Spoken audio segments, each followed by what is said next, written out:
السلام عليكم ورحمة الله وبركاته. إخواني أخواتي، مرحبا بكم في القناة ديالكم أنا السبور، وتنتمنى تكونوا في أحسن الأحوال.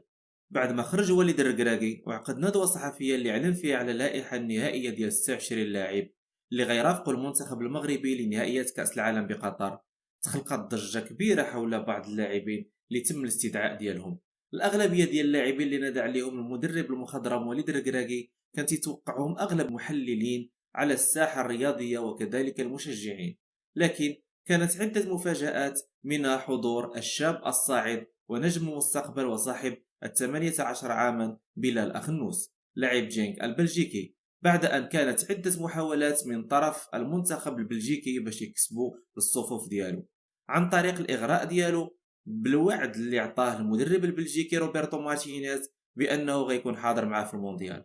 نذكركم باللي لا المدرب البلجيكي ولا المراقبين في بلجيكا عبروا على ان هذا اللاعب هو لاعب مهاري ويكون نجم ساطع في المستقبل، لهذا حاولوا ما امكن باش يكسبوه للصالح ديالهم، يعني لصالح المنتخب البلجيكي مهما كلفهم الامر. ولكن الحمد لله اللاعب قلبه مغربي وكان واضح في الاختيار ديالو، ومنذ الصغر كان الحلم ديالو يمثل المنتخب المغربي، ودابا الحمد لله تحقق الحلم ديالو وغيرافق اسود الاطلس للمونديال القطري. وحتى الى ما شاركش اساسي فغيكتسب كثير من الثقه والخبره اللي غيحتاجها بطبيعه الحال في المستقبل ان شاء الله. بالنسبه للمفاجاه المدويه واللي كانت ينتظرها وتيتمناها الشعب المغربي، وبعد الاعتذار الرسمي اللي قدمه حمد الله للشعب وللمسؤولين ديال الجامعه على الخطأ اللي كان ارتكب في المعسكر ديال 2019، واللي قال باللي انه كانت نقطة سوداء في حياته واللي على اثرها تعاقب 3 سنوات. اخيرا الهداف والجوليادور يعود الى عرين الاسود وغيتواجد مع المنتخب في مونديال قطر ان شاء الله. نتمنى التوفيق للاعب وتنتمنى كذلك يعطي الاضافة اللي الشعب المغربي كامل ينتظرها، وما ينساش كذلك بان الانسجام ديالو مع الزملاء ديال المنتخب غيكون مصلحة ليه اولا باش يقدر يبين على المؤهلات ديالو الرائعة إن شاء الله، وثانيا للمصلحة العامة وهي المنتخب الوطني المغربي. كما شهدت اللائحة استبعاد بعض اللاعبين اللي كانوا متوقعين يكونوا في المونديال، وهما الأخوين ريان ماي وسامي ماي. بالنسبة لريان فمنطقيا المستوى ديالو تراجع منذ الإصابة ديالو في كأس إفريقيا الأخيرة، بينما سامي ماي بين على مستوى رائع منذ بداية الموسم.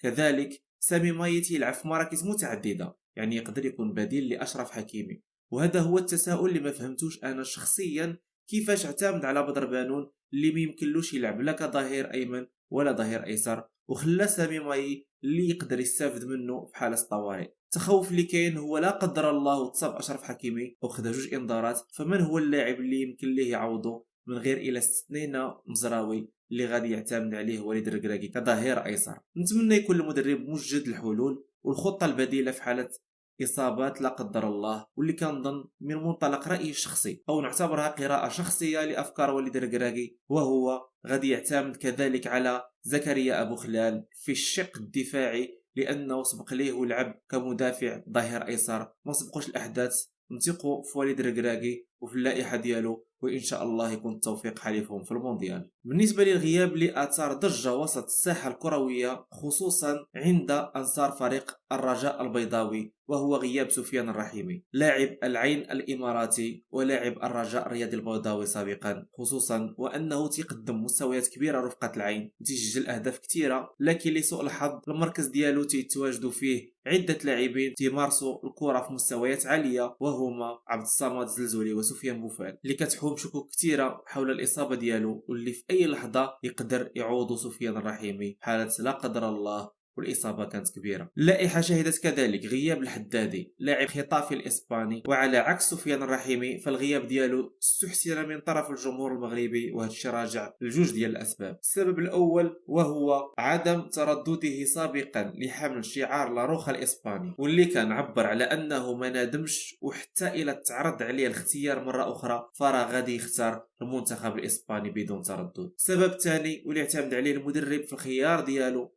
او الاختيار ديالو وهو فقدان اللاعب للاساسيه ديالو مع اشبيليا سابقا، وكذلك حتى من انتقل للخطافي كانت يدخل في بعض المباريات احتياطي وفي الجولة الثانية، يعني اللاعب فقد التنافسية ديالو وبهذا فقد البلاصة ديالو في اللائحة ديال المنتخب. نمشيو نشوفوا جميعا اللائحة اللي علن عليها وليد الركراكي واللي كانت كالتالي. بالنسبة لحراسة المرمى فتنادى على كل من ياسير بونو لاعب إشبيليا الإسباني، منير المحمدي لاعب الوحدة السعودي، منير التقناوتي لاعب الوداد البيضاوي. في خط دفاع فتنادى على كل من أشرف حكيمي لاعب باريس سان جيرمان الفرنسي، نصير مزراوي لاعب بايرن ميونخ الألماني، نايف أكرد لاعب ويست هام يونايتد الإنجليزي، والكابيتان غانم سايس لاعب بشكتاش التركي، أشرف داري لاعب بريست الفرنسي، جواد الياميق لاعب ريال فالادوليد الإسباني، يحيى عطية الله لاعب الوداد البيضاوي، بدر بانون لاعب قطر القطري. بالنسبة لخط الوسط الميدان فتنادى على كل من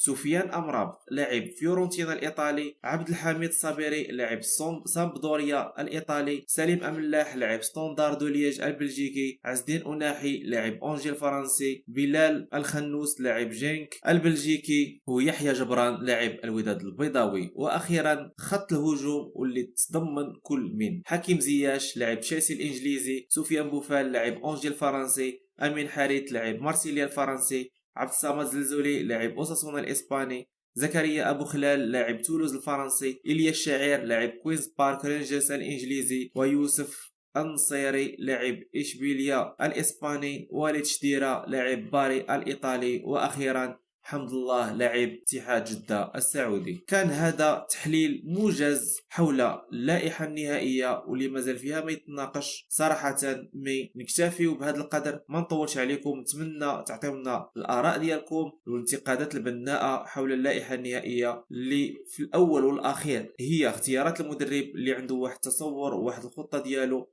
والاختيارات كانت وفق هذه الخطة. نتمنى الأسود يزقروا في المونديال ويقدموا لنا فرجة كروية مصحوبة بنتائج إن شاء الله، ولما لا التأهل للدور الثاني على حساب بلجيكا وكرواتيا وكندا. خوتي خواتاتي، نتمنى تكونوا استفدتوا من هذا الفيديو. ما تنساوش تشاركوا معنا في القناة باش يوصلكم كل جديد. نتلاقاو في الفيديو الجاي إن شاء الله.